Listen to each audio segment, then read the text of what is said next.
Um, Good evening. I'm Ellen Stofan, the John and Adrian Mars Director of the Smithsonian's National Air and Space Museum, and it's my pleasure to welcome you to the National Air and Space Society's 2018 Vice Admiral Donald D. Engen Flight Jacket Night.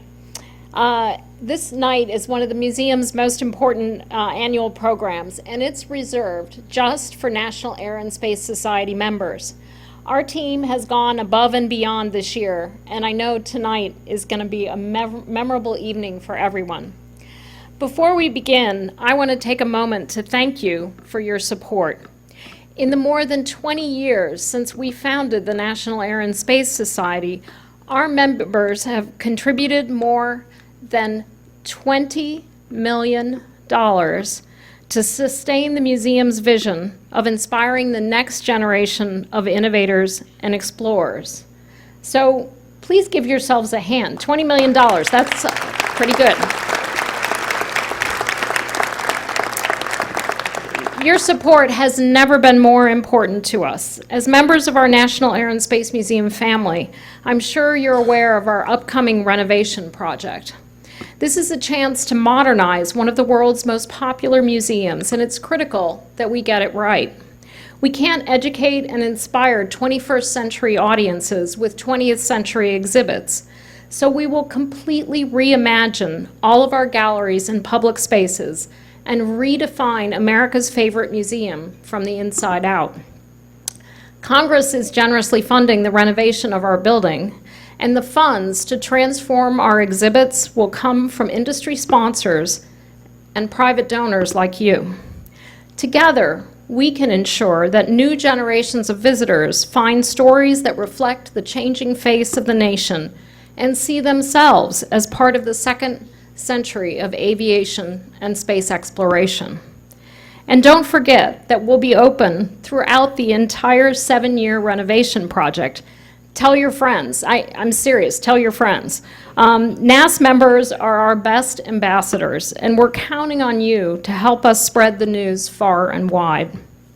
Each year, Flight Jacket Night celebrates the memory of Vice Admiral Donald Engen. He was a naval aviator, a test pilot, chief of the FAA, and he was director of this museum. Don led this museum through a time of great change and challenge, and his family continues to build on that great legacy.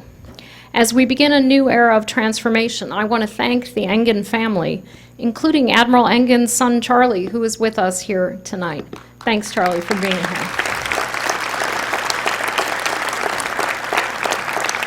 On behalf of our millions of annual visitors, we want to thank you and your family for everything they've done for this museum. Tonight's lecture is part of our year-long 50th anniversary celebration of the Apollo missions. And as we move towards the anniversary of Apollo 11 next July, we will focus on challenging new generations to define their own giant leap. The story of Apollo is more than just a record of a program. It spotlights the bravery, risk, and most of all, the humanity of what President Kennedy called our greatest adventure. And tonight's speaker played a pivotal role in that adventure. When I spoke with Gene before the lecture, he said that I didn't need to provide a long introduction. And his record far exceeds anything that I could say. So instead, I'll tell you the only 2 things you must know about a man who needs no introduction. Eugene Kranz was a central figure in mission control from the earliest Mercury flights into the shuttle era, including some of our country's most iconic moments in space history. And he has been a member of the National Air and Space Society for 10 years. I'll let you all decide which of those 2 are more important. It's my incredible pleasure to introduce Mr. Eugene Kranz. Gene.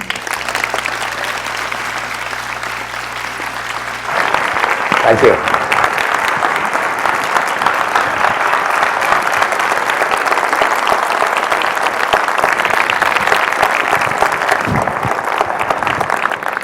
Good evening, and I have to apologize to Dr. Stofan. I think I'm the one who broke the microphone this morning during rehearsal. Okay?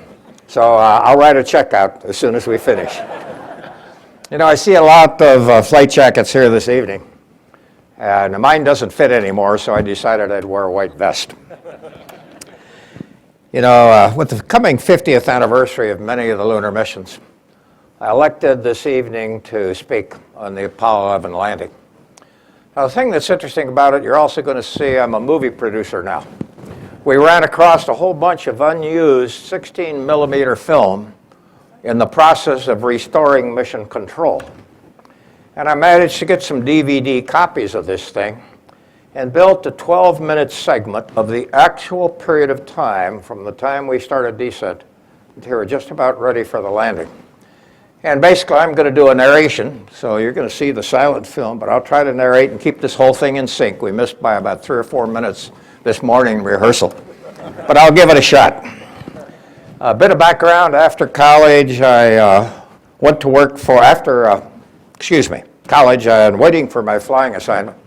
I went to work for McDonnell Aircraft in St. Louis in the Flight Test Data Reduction Department. And I set up and installed the recorders for each one of the aircraft, tabulated the flight test results. And the majority of my work was on the F-101 Voodoo. And just being able to reach out and touch that aircraft was just incredible. It was just inspiring. Advanced training in the Air Force sent me to Nellis. I flew the F-86H there, and then went to the Hun at Myrtle Beach with the 355th. And then through one of these things about the vagary of orders that happens in the military, I was sent to an F-86F outfit in Korea, 69th Fighter Bomber. And at first I was disappointed not being able to fly the Hun, but this was a marvelous experience for me. It was a great tour. It was a great squadron, and we had lots of flying. I had the good luck, if you want to call that luck, to do a winter tour with the 7th Infantry as an air controller. And you want to talk about cold. Boy, I learned what cold is. Returning from Korea, I was assigned to tankers, and I elected to move to reserve status, where I spent 12 years in the reserve. When I got in reserve status, I went to work for McDonnell as a flight test engineer in the B-52, developing the Quail decoy missile. And it was a great job leading a team of mechanics, safety, Air Force personnel, and the missile loading, exotic fuel servicing, pre-flight, post-flight, and test evaluation. And it was interesting because we also did a lot of extracurricular work. We did separation studies for various stores. We did Bombay tough studies to get used to the acoustic environment. And for those people flown T-38s, we did some of the early development work on the JD-5 jet engine. We had a trapeze we'd swing out from the Bombay, and we did a lot of work on air starts there. As I said, it was a great program with many lessons in judgment, priorities, risk trades, and learning how to use time, because entering into the Holloman range, you had to hit a window, and boy, that window was tight. With the program ending, I lined up a slot with McDonnell in the F-4 flight test program out at Edwards, and I also had an opportunity to go work with General Dynamics on the Atlas rocket. But I saw an advertisement in Aviation Week magazine that said they're forming a space task group, and they're looking for engineers to determine the feasibility of putting an American in space. I sent an application, and several weeks later, without an interview, I was hired and reported to the Space Task Group at Langley Field in Virginia. I was handled a Mercury familiarization manual and told that my office personnel were on deployment. Later in the week, I found out that I was located in the staff office with several of the assistant chiefs of the operations division. The room was seldom full, and although as a new guy, most of the conversation went way over my head. But at the end of the second week, my life changed. A guy by the name of Christopher Columbus came in, tapped me on the shoulder, and said, "True, you're all I've got. The redstone is on the launch pad. I want you to go down the Cape, write a countdown, write some mission rules, and when you're through, give me a call and we will launch." And Chris wasn't kidding. When we got down to the Cape, there were only 2 other people who worked the trajectory part of the job. I was one of 3 supporting Chris Kraft. So on launch day, I was seating in mission control, Mercury control at that time, next to Chris. And at T0, the engine started, the Mercury Redstone 1, the billowing cloud of smoke. Then the rocket remained in the launch pad. We launched the escape tower. So that was pretty much of my first mission. In the following weeks and months, I quickly learned, however, that I was in the center of an incredible leadership challenge, the formation of a team that would place an American in space. And the Space Task Group was a miraculous organization. It consisted of 3 entirely different cultures. Classical aeronautical engineers from the Langley Research Center who supported the design of the top-performing aircraft of World War II. The Canadian design and test team of the Avro Aero. At that time, it was the world's top-performing aircraft. And then there were a few of my generation who were recruited as the raw material for the work in space. The working relations and the energy within and between the organizational elements was literally magic. It was dynamic. It was living. And somehow I felt that the team's chemistry far exceeded the sum of its individual parts. Every one of us was learning by doing. Top-level leadership came from Dr. Robert Gilruth, the chief of the pilotless aircraft division at Langley. Walter C. Williams, chief of the NACI high-speed test station and the X-1 project, was the operations boss. Jim Chamberlain was the design chief of the Avro Aero. And these 3 men and their staff focused the talent, the energy, and the imagination of the group of young engineers in the Space Task Group. But in the long haul, their most important work was inspiring, building, and training the generation of young engineers who would lead space for the next 2 or 3 decades. The manpower limitations and the massive technical challenge of our work provided great opportunities for rapid growth of personnel in the areas of design, test, and operations. I was lucky to be at the right place at the right time with the right background to serve in mission control under the leadership of Christopher Columbus Kraft. What a name. Kraft was a member of the Langley Flight Research Division. He was assigned responsibility as the Mercury Flight Director. His mandate was to build the team to design, plan, train, and conduct manned spaceflight operations. I had experience in many of the technical and leadership skills for mission control. I was able immediately to step in and give Kraft a hand on this new job. After the John Glenn mission, Chris assigned me as the Assistant Flight Director for Project Mercury. At the conclusion of the Mercury program, I was assigned as a Gemini Flight Director. And the first three flight directors selected the colors red, white, and blue. Red, Christopher Columbus Kraft. I was the white team leader. John Hodgin, the Englishman, was the blue team leader. And the Mercury experience demonstrated the need for a single mission authority. Boy, we learned that the hard way. The flight director. And a highly skilled operations team with great depth in the knowledge of the mission and spacecraft design. As the branch chief for flight control operations, my job was to address the above needs and build the teams for Gemini and eventually Apollo. Kraft, Hodge, and I were the assigned flight directors for the Apollo 1 mission. And we were in the consoles Friday afternoon, January 27, 1967, when fire exploded in the spacecraft and we listened and watched our crew die. And we carried that memory of Grissom, White, and Chaffee forever during every launch pad test. And we vowed never again, and we wrote a missive. We called it the Foundations of Mission Control, and there are the expectations we must have for each other and of ourselves, the qualities essential for the professional excellence in our work. 5 decades later, the foundations still exist and serve as the foundation for our work. 2 months after the loss of the Apollo 1 crew, I was assigned as Division Chief for Flight Control. And I was given the opportunity to form an entirely new organization. And I selected former military personnel as deputies. 4 of my flight directors were military aviators, 3 Air Force and 1 Marine. Branch and section chiefs consisted of seasoned veterans of Mercury and Gemini, and a flight test engineer from the B-36 nuclear aircraft program. Controllers included a World War II B-17 pilot, another who flew the Atlantic in a Blanca, and a Marine from the battle at the Chosin Reservoir. Many of our people came from farms and small cities of rural America, and our raw material was talented, energetic, and newly schooled in the technologies of space. Personalities flourished and made work a joy. They provided the energy that kept our teams working well before sunrise and after sunset every day. As I walked in Kraft's footsteps, I came to realize that leadership involves selecting, training, and preparing personnel and assigning them great responsibilities. And then the most difficult part is trusting them to do the job in their own way. Many times I've been asked, how did Mission Control get so smart? My answer was always very simple. It was centered in 4 qualities of our organization: leadership, personnel, process, and training.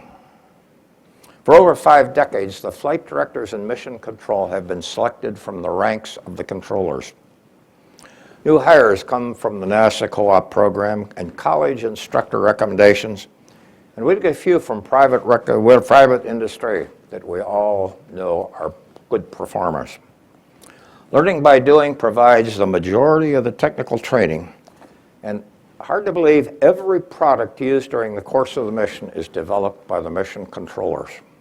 The flight plans, spacecraft schematics, systems procedures, trajectory design, control center displays, every product. That is one of our principal means of training our people. Integrated training is accomplished by a dedicated team of controllers that are representative of all operating room positions. In military red flag parlance, you'd call them the aggressor force. They're a dedicated team of controllers with the mandate to find the holes, exploit personnel issues, challenge team integrity, and validate the planning. They closely monitor the rules discussion and exploit any ambiguities or inconsistencies in our own relations or the relationships we have with the crew. By the time we are finished training, we know we are ready. Mission rules are critical. They are pre-planned decisions that minimize real-time rationalization during contingencies. They provide the best engineering and operational judgment for risk versus risk, and risk versus gain decisions for failures within our systems. During a mission contingency, they provide recommendations for the initial actions. Our mission rules for Apollo 11 covered 218 pages. The rules are developed by the flight director and controllers and concurred by the flight crew and the program office. Apollo 11, with Neil Armstrong, Mike Collins, and Buzz Aldrin, was launched July 16, 1969. The launch, translunar injection, and coast was uneventful. 3 days into the mission, the spacecraft was inserted into a 66 by 54 nautical mile lunar orbit. It's Sunday, July 20th, 1969. The eastern horizon is just starting to show light as I hit the road to go to mission control. Arriving, several controllers pass as I walk by the building. There is no conversation today. They give me privacy. The guard in the lobby offers a hand salute as I enter the elevator. 3 floors up, I walk down the narrow gray hallway to the control room. I'm the flight director. I am tasked to take any actions necessary for crew safety and mission success. I lead a team of 17 young controllers.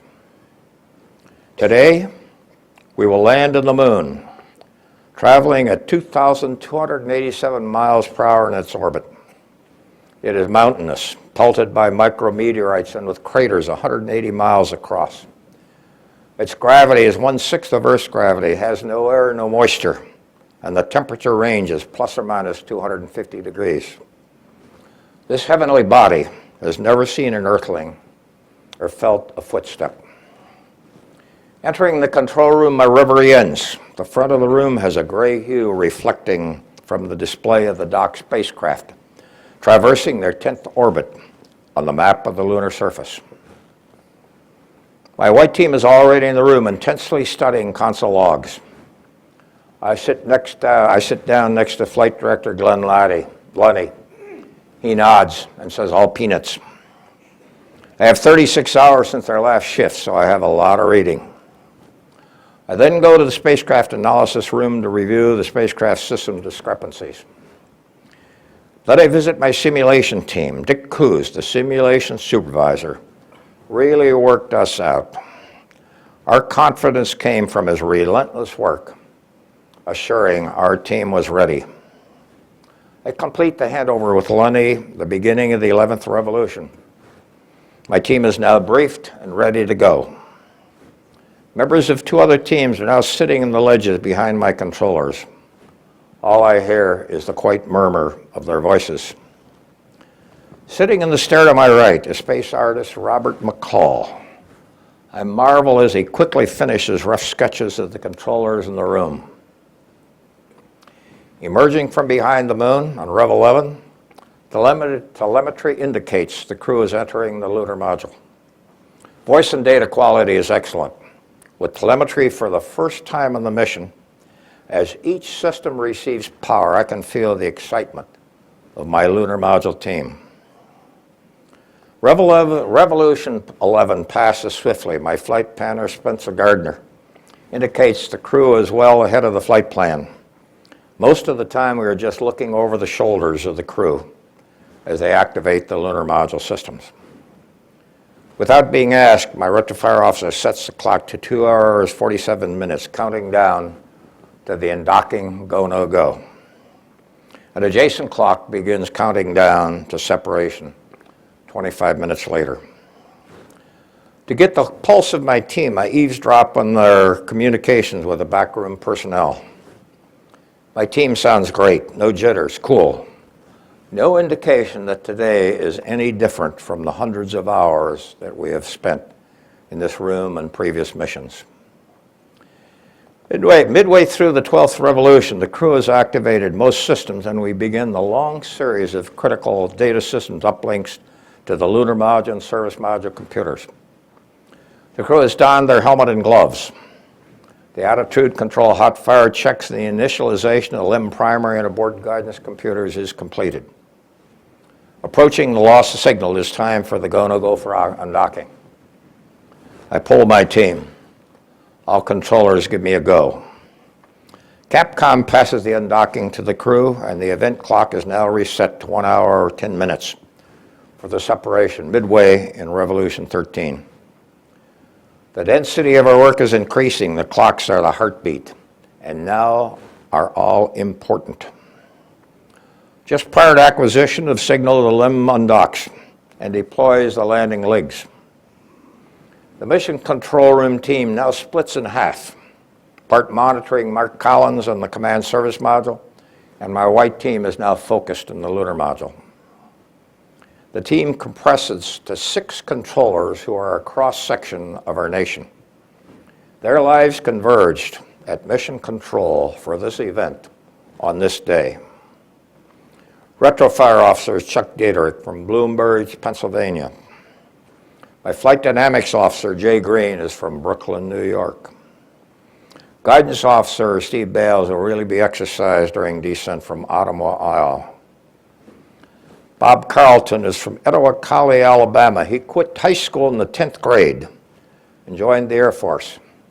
He is my guy for LIM propulsion and control. Telemu, Don Putty from Ponca City, Oklahoma. He covers LIM communications, power, and life support. And my Capcom is Charlie Duke, astronaut from Charlotte, North Carolina. I am the flight director from Toledo, Ohio. Collins in the command module performs a visual inspection as the LIM slowly performs as it rotates for inspection. His comment says it all. It sure is a fine-looking flying machine. Capcom Duke's console is filling up with 2 additional astronauts as they plug in, and I caution them to move back and give my Capcom room. During the past, we'll send many computer data sets, state vectors targeting for the descent orbit injection and the powered descent, contingency data in case of an abort, and there is another set that is sent to the spacecraft in case we wave off the first attempt at the powered descent. A total of 15 data and maneuver loads are sent to update the CSM and LEM computers. An additional backup data is voiced up by the Capcom, and my controllers cross-check every single word said. Separation clock reads 5 minutes. I pull my team. Again, all are go. Duke passes the separation go to the crew, and I fumble for my cigarette pack and rasp my Zippo and light up. The front pass seems like a single continuous set of actions as the minutes count off the clock. Throughout the pass, we just monitor the LEM status. And 10 minutes prior to loss of signal, I pull my team for the descent orbit injection maneuver. Momentarily, I feel like a conductor with my team preparing for the massive finale of a great symphony. My team is go. Capcom slowly and formally passes the words, Eagle, you are go for descent orbit injection. The descent orbit injection is a retrograde maneuver performed behind the moon, lowering the orbit on the front side to 50,000 feet for powered descent. Behind me is a viewing room. It has 74 seats. It is crammed with the NASA and national political hierarchy. To the left behind the glass is the media. Members from the TV, radio, and newspapers reporting live from mission control. I wonder if those folks back there are starting to feel the stress. At 40 minutes after LEM LOS with the lunar module behind the moon, provides a welcome relief for my team. We carefully debrief all past activities. There are no open items. And I provide a restroom and smoke break. Leaving the room, I sense my team's feeling. There is no chatter, just hurried movement. Flight Director Cliff Charlesworth sitting behind and to my left lights up, and I decide to join him. The blue, pungent smoke of the cigars in the row behind fills the air. Seated behind me are the great respected leaders, Dr. Gilruth, Chris Kraft, Sam Phillips, and George Lowe. At an adjacent console are the program directors. These leaders, irrespective of their seniority in NASA, at this point are strictly observers. I have total responsibility, total authority, and with it, total responsibility. When my team returns, I direct my controllers to a private loop used only for debriefings. Only my team will hear my words. Today is our day. The hopes and dreams of the entire world are with us. This is our time and our place. We'll celebrate this day and what we do here forever. The risks are very high. That is the nature of our work. We have worked long hours and we have had some tough times, but we have mastered this work, and now we're going to make this work pay off. You are a hell of a good team, one I am privileged to lead.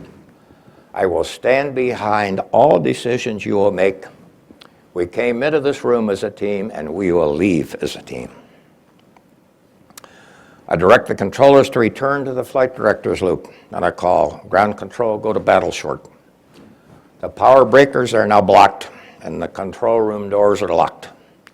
No one will enter or leave this room until we have landed, crashed, or aborted. Remove the clutter from my console and move the system's handbook and rules to the top. My action is now focused on two large sheets. It's too bad I can't put them both up there. One addresses the landing part, and the other one addresses if we abort. They contain the decision criteria, go, no-go locations, key events, my decision points. In the few remaining minutes prior to acquisition, the control room turns quiet. The only question is, did the crew perform the DOI maneuver? Two clocks are counting down to acquisition. One for no maneuver, another if it was performed. Retro sets the clock now for the powered descent. It starts counting down from 18 minutes. And I think the final movement of the symphony is about to begin. Network announces CSM acquisition. Seconds later, Capcom calls Columbia. There, go. How did it go? And the command module, Collins responds, everything is going swimmingly. It's beautiful. T-minus 16 minutes. My communications loop come alive. All reports are now terse, shorn of useless words. AOSLM, flight, telecom, low bit rate, in burn attitude. Three words from controllers, 3 reports from controllers, 11 words. Aldrin reports the descent burn was on time. X and Z residuals were null to 0. It was a perfect maneuver. My control report, supercritical helium pressure is go. And then loud static overwhelms communications. Telemetry is ratty, valuable time and data is lost. 1 minute has elapsed and still no data. Capcom tells Collins, tell Eagle to manually reacquire. It works, the data is back, and without my asking, controllers report their status as go. Voice again becomes ratty, we can't communicate. Aldrin continues a maneuver report in this high noise level. He says, apogee 67.2, parallel 9.1. Guidance gives me a go. The trajectory conditions are now set for the powered descent. I comment to my team, we're off to a good start, play it cool. The lunar module data and voice is now solid. We monitor the crew configuring the spacecraft for descent. 11 minutes to engine start, 6 minutes to go, no go. Precious seconds of data and voice are again lost. The noise overwhelms communications within my team. I need data for the go, no go. And if I don't get data, I will have to wave off descent to the next and the final revolution. The ratty day in static continues down to 9 minutes and still no data. Capcom asked Collins to ask Eagle to try and reacquire in the high gain antenna. The gold tone tracking station advises they have no downlink data. I tell Telcom to try the Omnis. At T-minus 9, communication data is back. Aldrin reports he didn't know what the problem was. The data is now solid. We monitor the abort guidance system initialization and report to the crew it looks good. The alignment is complete. My flight dynamics officer calls and advises me my trajectory data is in channel 22. I toggle 22, and now both myself and my founder are looking at the same data. Telemetry and voice communications are solid. Then the noise returns. Telemeo and Capcom are battling to restore high data rates. In desperation, they select low data rates on the Omni antennas. It is decision time. It is my job to assure we have enough data so that if we crash, we will be able to establish the cause. It is my judgment alone. My thoughts at this moment, the spacecraft is in good shape. They are configured for powered descent. Lunar module systems look good. The crew and my team is ready. The only problem I have is calm. We have 5 minutes to find a solution. And if I want to, I also have an option to begin the descent, continue for 5 minutes, troubleshoot COM before we would need to abort. I believe COM is a pointing problem that we can solve when I decide to commit to descent. Here comes our movie. It's 1:02:28, mission elapsed time. I poll my crew, there all go. The energy and voice, their voices signals confidence. And I call Capcom, we are go for powered descent. Capcom says, Eagle, if you can read, you are go for powered descent. Capcom then advises Collins and Columbia to all pass the go to the crew. Through the noise, I can hear the Eagle's response, they are go. Vital reports the data is back in. There are 2 computers in the lunar module. The abort guidance system is a backup for the lunar module's primary guidance system. We advise the crew we confirm the abort guidance alignment to the primary system. Now, during powered descent, the LEM computer sequentially executes programs for braking, approach, and landing. And during this phase, the crew is oriented feet first, face down, to allow verification of the ground track using lunar landmarks. After I've given the go for ignition, I have an agonizing few minutes and pray that nothing will cause me to wave off PDI. I got a bunch of problems, but all are related to communications. Move the ashtray to my left, rearrange the console, bringing close my descent timeline and log. We gave the crew a time hack, 2:30 until engine start. FIDO advises the trajectory is a bit low, but no problem. The comm again drops out. We call Collins and the CM-SIM to advise that Eagle is go for PDI. Procedures calls in battle short, doors locked, all recorders at flight speed. From now on, it's just my team and the crew. T-minus 1 minute. LEM control indicates we're in burn attitude. Engine has been armed. There is total silence in the room. No one is moving, all intensely scanning their displays for anything that would no-go the descent. I nervously pull my systems guys, they are go. And I mentally review, there are 2 rules for engine start. If there is no ullage at the start command, slip the descent 1 revolution. If there is ullage but no auto engine start, crew will manually initiate start. 103:33:04 mission elapsed time. At minus 7.5 seconds, ullage begins. At minus 5 seconds, the computer flashes a go request to the crew. T0, Aldrin keys proceed. Descent engine thrust is 10%. 20 seconds later, the engine goes to full thrust. Descent guidance is initiated. LEM control advises. Engine arm, ullage 10%, throttle 40%. Engine is go. We're committed. Static and noise again obliterates the crew at voice. Toledo advises Capcom, have Eagle use the Omni antennas. The noise continues just as the engine starts. It is so great it is impossible to hear my controllers and the crew. Every member of a team is straining to extract the crew's words from the background noise. Capcom and Toledo fight to restore comm and revert to the Omnis again. The 2 Omnis provide 180-degree coverage at low data rate. 1 minute, flight dynamics officer reports tracking is lost. Guidance indicates his data indicated 20 foot per second residual due to down track error. Seated behind me, Flight Director Charlesworth, I hear mutter, halfway to the abort limit. FIDO reports the mission control computers dropped out. They are restarting. Tracking data is again lost. Dead has returned. FIDO reports tracking data systems are go. Controllers without my request report their status as go. In the first burst of valid telemetry, they confirm the radio velocity error. Guidance advises it is holding steady. He will watch it. I glance up at the large screen plot boards to the front of the room. The day is just starting to appear, and the plot boards look good. LEM computer is doing the job. Capcom advises Eagle. All's looking good in mission control. A lot has happened. We're only 2 minutes into the descent, 48,000 feet, killing orbital velocity, descending at 34 feet per second. The next go is in 2 minutes. Eagle reports AC electrical fluctuations. We advise no problem, must be a meter. In 60 seconds, the LEM will roll face up. Now, as the descent continues, it will pitch over, providing the crew a view of the lunar surface and the landing point.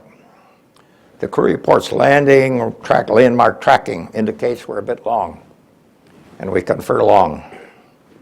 Guidance is now breathing a bit easier. The rate of velocity error is now down to 18 and holding.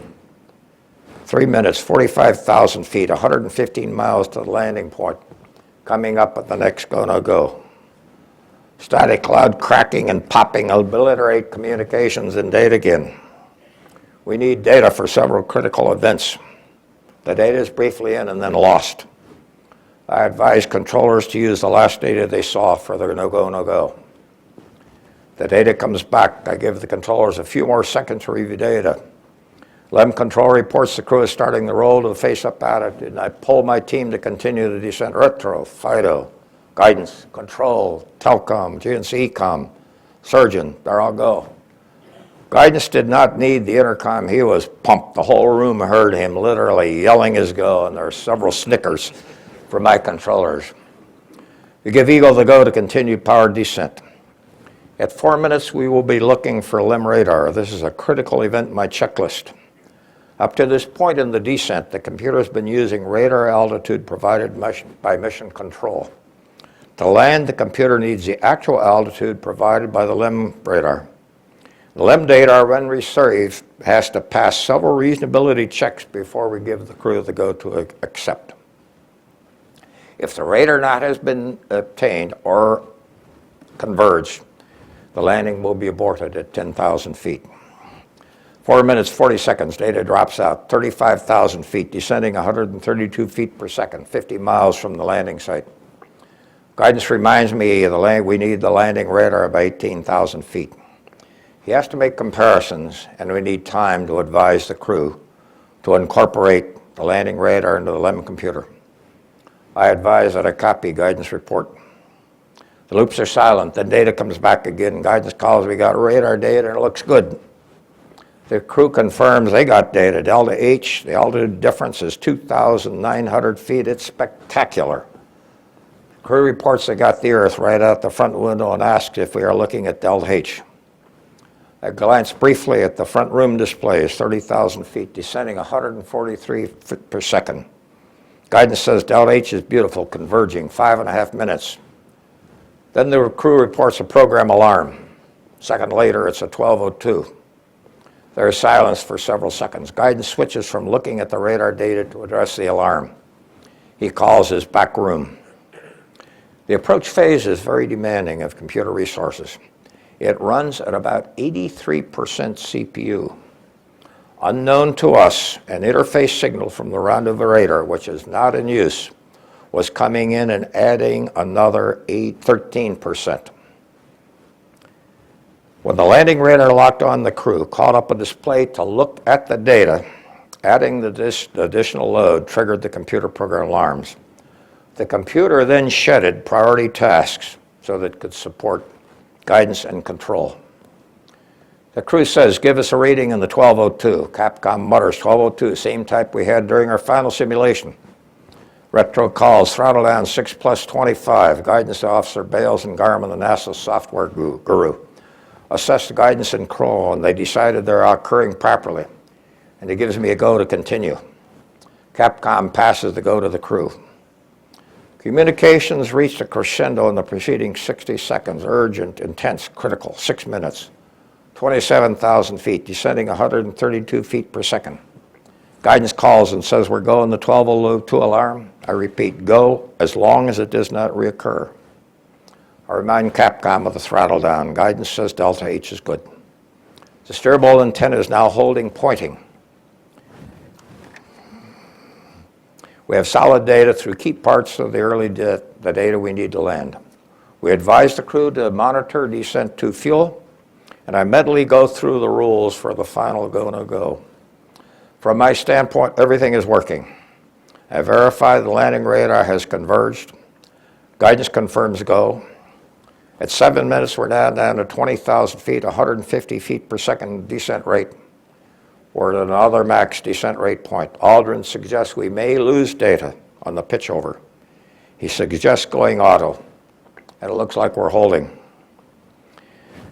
Aldrin then requests the estimated switchover time. Capcom responds, you got 30 seconds to program 64 approach phase. Armstrong reports manual control is good. Control reports switching back. The crew is now continuing descent in auto.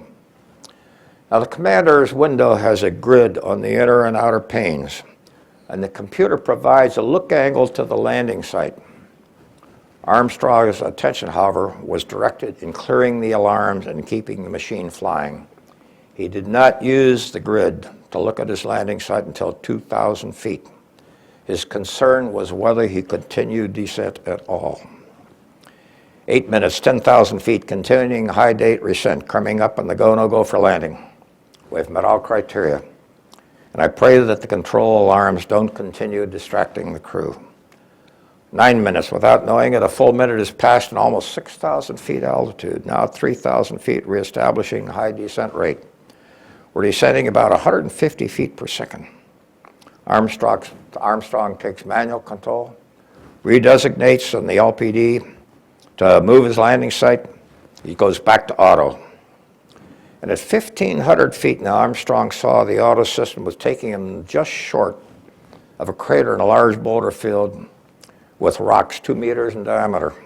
He felt he could not land short of the crater and to find a safe landing site, and decided to fly over the crater with a forward velocity of about 20 to 30 feet per second. At 200 feet, Armstrong noticed there is a transparent sheet of moving dust that makes it hard to determine its lateral and downrange velocities. It had looked through the dust and pick out the rocks or stationary objects to base translational decisions on. Position 2, all flight controllers, 20 seconds to go, no go for landing. Eagle, you're looking great. Okay, all flight controllers, go, no go for landing. Retro. Go. Fido. Go. Guidance. Go. Control. Go. Telcom. Go. GNC. Go. Ecom. Go. Surgeon. Go. Capcom, we're go for landing. Eagle, Houston, you're a go for landing, over. Roger, understand, go for landing, 3,000 feet. Copy. Alarm. 1201.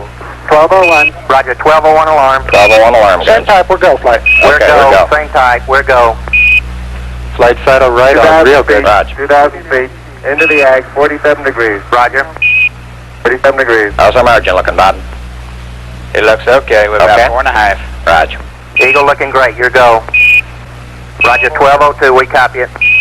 How you doing, 35 Control? degrees. We look good here, fine. Roger, how about you, Telcom? Go. Guidance, you happy? Go. Fido. Go. 700 feet, 21 down, 33 degrees. 100 feet down at 19. 540 feet down at 30, and at 15. Attitude hold. Okay, at hold. 300 feet down, 3.5. 47 forward. Put up. On 1.5 down. Got the shadow out there. 50 down at 2.5. 19 forward. Okay, Bob, I'll be standing by for your call out shortly. 3.5 down. 220 feet. 13 forward. 11 forward, coming down nicely, 200 feet. 4.5 down. 5.5 down. 160 feet, 6.5 down. 5.5 down. 9 forward. Low level? Low level. Good. 120 feet. 100 feet, 3.5 down. 9 forward. 5%. 185.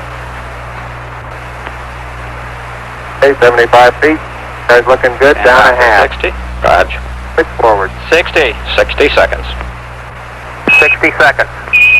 Lights on. 40 feet down, 2.5. Picking up some dust.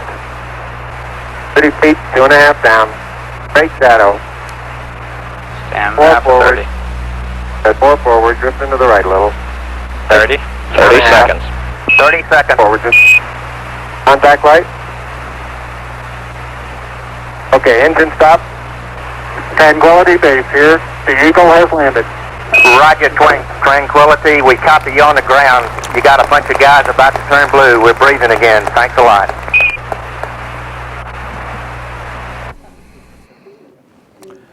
I record the landing time in my log. 3:17:39 Central Daylight Time. I let out my breath. I don't know how long I'd been holding it. Then I hear a noise I had never expected. It sends shiver as the viewing room behind me erupts in cheers, clapping, stomping of feet. Fortunately, the program managers and headquarters people behind me are more reserved, but I can hear them shuffling around. And I say, okay, flight controllers, 45 seconds to the T1 stay decision. My team is solid, but many of the observers in my room begun to celebrate the landing. And I angrily call out, keep the chatter down in this room and stand by for T1. After landing, there are 3 stay decisions, T1, T2, and T3. If there is a problem, liftoff times are consistent with the ability of the lunar module to lift off and complete an active rendezvous with the command and service module. My voice croaks with pride for my team as I call them for the T1 stay, no stay, retro stay, Fido stay, guidance stay, control stay, telemu stay, surgeon stay, Capcom, we are stay for T1. Duke advises Eagle, you are stay for T1. Armstrong responds. We're pretty busy up here. We monitored the lunar module for 2 hours, then we initiated power down. We give the crew the stay at time 3 and hand it over to the EVA team. 6.5 hours later, Neil Armstrong took the first step on the moon, and with my team's job done, we're now observers. As Neil Armstrong and Buzz Aldrin deployed the American flag on the surface, we had finally fulfilled our pledge to our President John F. Kennedy and the crew of Apollo 1, Gus Grissom, Ed White, and Roger Chaffee. 3.5 days later, as the crew boarded the carrier, we handed over mission responsibility to Carrier Task Force Commander. With cigars and flags, we celebrate our mission. And I close tonight's discussion with the words from President Teddy Kennedy. We knew the triumph of high achievement, and when we failed, at least we failed while daring greatly. So our place will never be with those cold and timid souls who neither know victory or defeat. Thank you very much.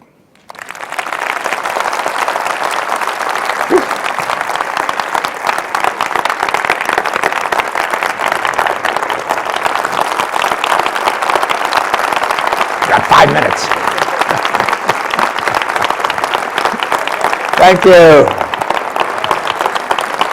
Thank you.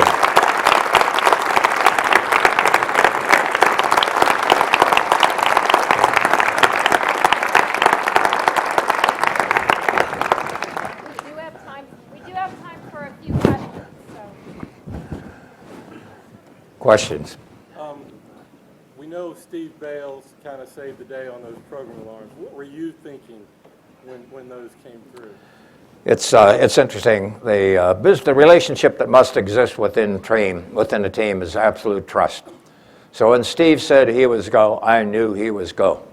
The thing that was interesting, our simulation supervisor had exercised us on the exact problems we saw at our final mission, our final pre-mission training session. The interesting thing was that the sim soup Dick Coos he was a military. The guy came in from El Paso and the Army test range over there, and boy, he was tough. When he finished with you, you had been worked out. Yes. Okay, question. I've heard that you had, let me back up. How much when you guys landed on the moon, you had 60 seconds and then 30 seconds later, 30-second time hack. How many seconds did you have left when he said the Eagle has landed? Yeah, the question is, sorry, I'll have to repeat it for the people in the other room. So the question is, how many seconds were left when we heard the Eagle had landed? How much fuel? How much fuel? At the time we landed, we thought we had 17 seconds of fuel remaining. That was our best guess at that time. Now, as a result of Armstrong's maneuvering to find a landing site, there was a lot of slosh in the tanks. And we found out after the fact, when they put improved baffles in there, we probably had about another 30 seconds beyond that. So it was between 17 and about 47 seconds. Yeah, it was close. More questions? Yes, Charlie. When the LEM was going to come back up to heat, I heard a story once that the toggle switch broke, fired the explosive charges, and I was told that they took a Fisher spaceman and shorted the contacts of the switch to fire the charge. Can you tell anything about this story? Yeah, this is, a lot of deals made out of a circuit breaker that's been pulled off. You can just get in there with your pencil and push it back in. We did this in aircraft many times. That's no big deal. But it's interesting that there is a real story that comes up. By the way, the interesting thing about the communications was there was two things. It was multipath off the lunar surface. And the second thing was, and it was really one of the critical ones, you'll take a look at the LEM downstairs, and they have these scuppers below the thrusters. Those were added at the Cape. And when they came up with the masking, they did not recognize they had the scuppers in there. So we were trying to look through a piece of metal. And boy, we were sucking air, I'll tell you what. More questions in the back. 50 years ago last month, Director, was Apollo 7, as you know, considered a textbook flight, and for the heroics of those men in mission control and also the crew. An interesting anecdote was the rift, if you will, between Flight Commander Wally Schirra and his crew and mission control, and I just thought as an anecdote, you may want to comment on that. Yeah. The question is stories of a rift between flight control and the mission on Apollo 7. I think there's a big deal made out of that. I was fortunate because I had Wally in the sleep shift. Okay. Glenn Lenny was the flight director who had to answer all the press questions there. But you know, it was sort of frustrating by everybody. But that's the nature of the business. You just got to learn to deal with it. More questions? Right here in front. During the 1960s, NASA was innovative, they took risks, they were motivated. Following Columbia, NASA became risk aversive. 50 years ago next month is Apollo 8. They went to the moon. Yeah. Because the lunar module wasn't ready. Would today's NASA have done that? The question is, given the risk aversion at NASA, especially post-Columbia, would they have made a decision like they did with Apollo 8 to go That's an answer that you can always find answers to, but basically I'd take a look at it more positive. You know, the books have been written on how to get to various places in space. The technology is there. The kids are smart. What we need is a national leadership to say do it.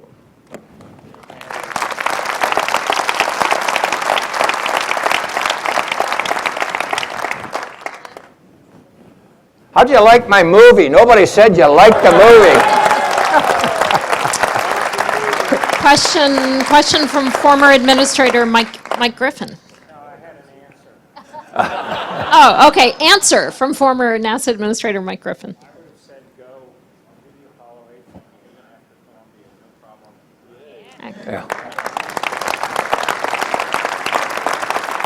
Yeah. Question right here.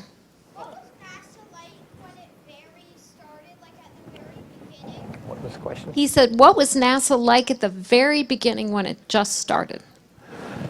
Well, I think I tried to describe it. Have you played Sandlot softball? Or you played just hockey with a whole bunch of little kids? That was sort of the way it was. You had this great leadership in here, but the key thing is that we're, as I say, learn by doing it. We're doing stuff we'd never done before. You know, when I went down to the Cape to write that countdown the first time, I had to really look around and find the blockhouse. Okay, I knew Hangar S is where they prepared the spacecraft. And when we had that live rocket on the launch pad and fired the escape tower, literally we did not know what to do. But we were, you know, these are the kinds of things that are very lessons that you get through this process. And that in flight test, whenever I took the B-52, I had the responsibility for the bomb bay and all the stuff in there. I never put anything in the bomb bay I didn't know. Okay, and we had to develop that kind of knowledge. And that's why we developed the procedures, wrote the systems handbooks and that kind of stuff, because that knowledge is essential. You know, you look at the blockhouse, they got about 60 guys in that room. I can only have 2 representing the entire spacecraft. And I got to get quick answers from those guys. So they got to be pretty darn good. I'm very proud of my guys. Question right up here. How would you compare and contrast the mission control teams today, like SpaceX for instance, versus what you were doing back in the 60s? This is that's again another tough question to ask. I think they're darn good. But I think the key thing is that when we had to shut down the shuttle, and we didn't go forward with the Constellation process, a large number of the best people that knew about risk-taking and risk management left the program and they went to other places. I know I won't say half dozen, 3 or 4 of my guys went to work at Pax River. I mean, they were very valuable. These were guys that had grown up in the business of living and making risk-based decisions, and they were darn good. I think the key thing is that we talked about the adverse issues associated with, are we too conservative today? Key thing is you got to train people and they got to grow. You got to be able to make mistakes and live with them and learn from them and then continue on. And that I think is a problem because you don't learn a lot of this stuff except by mistakes. Right here. You've done a lot in your life. What do you think the most humbling experience you've had in your professional or personal career? Your most humbling experience. I could tell a lot of stories about sim soup, but the key thing was simulation supervisors. He taught me to listen, because in a lot of the early training ones I had, I was ahead of the members of my team. So he trapped me. He set up a case where I made a dumb decision where my flight dynamics officer should have made it, and I ended up bringing the crew down in the Atlas Mountains over in Spain. And the Atlas Mountains are higher than when the parachutes would have opened. And there's some certain things that really grab you. And that was, if you take a look at the movie in Apollo 13, I had the longest cord mission control. I would pass from side to side. And I always looked at, when they made the movie, two of my guys went out there to work. And it was Jerry Griffin, flight director, and Jerry Bostic, trajectory guy. And I would always, it looked like I was getting up. Whenever I wanted to make a decision, I'd get away from the console and I would listen to my people. And I would walk back and forth, and they knew it was decision time when I'd sit down. But basically, I learned to listen to people, and intense listening is the skill I had to listen and develop. And that was a tough one, but it's essential. That was my most humbling time. I mean, you debrief. These are brutal. And you have to admit you failed and why you failed and how you failed, and everybody harasses you. But you learn quick. Question right down here in front. What was your first thought after the explosion on Apollo 13? Your first thought after the explosion on Apollo 13. There's several things. You got the key thing in Apollo 13 was it took me about 10 to 12 seconds to realize we had a real problem.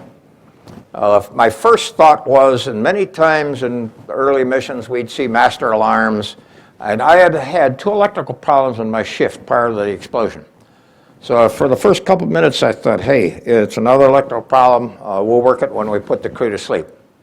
And then one of my controllers said they had a pretty big bang associated with that. And then it was tread lightly, lest you get in some trouble. And finally, when Lovell was looking at the hatch window, then it was survival mode. Okay, it was, you recognize that it's now survival. So it was we downmoded, I downmoded, and I think my team did. We had some misleading data, and I should have caught on it earlier. One of my controllers was recommending things to do, and the telemetry, I should have recognized it's valid because doing the right things. Another controller was telling me he couldn't make sense out of the data. So it was, I had a little bit of a problem with my team there that I should have caught on to quicker. But we solved the problem. In mission control, we had 4 flight directors. One team is always designated as a lead, and he's the crisis management flight director, and that happened to be my duty. So as soon as I got a chance to get my shift handed over, I started working the problem. Right here. If there had been an Apollo 20 and they'd finished, where was the planned landing site? This was interesting.